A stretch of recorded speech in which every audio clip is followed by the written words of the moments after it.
Оля, решила для тебя снять видео. Это вот сегодня новости на 13:00. То, что у нас показывают. И ничего не известно. Это утро началось для жителей Харькова с мощного взрыва возле областной администрации. По предварительным данным, был нанесен авиаудар. Речь идет об очередной провокации нацистских боевиков. В пригороде видны последствия ночных ударов, не прекращаются обстрелы Горловки.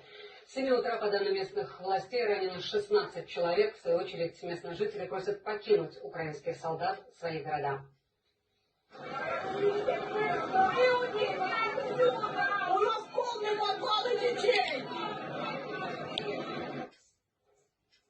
А это уже кадры российской военной спецоперации в Херсоне. Там войска начинают зачистку города, следом за пехотой, которая входит первой. Чтобы обеспечить безопасность механизированной колонии, появляется техника.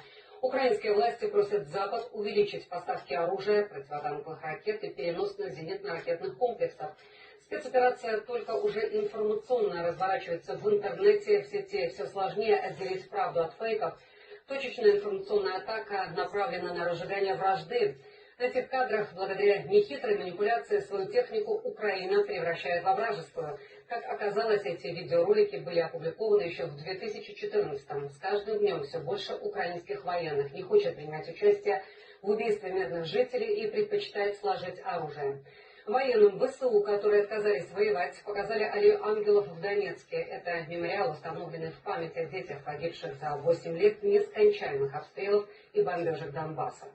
С сегодняшнего дня власти Украины ввели безвизовый режим для иностранных граждан, которые едут воевать. По всей стране хаос и убийства мирных жителей из-за бесконтрольной раздачи оружия всем желающим.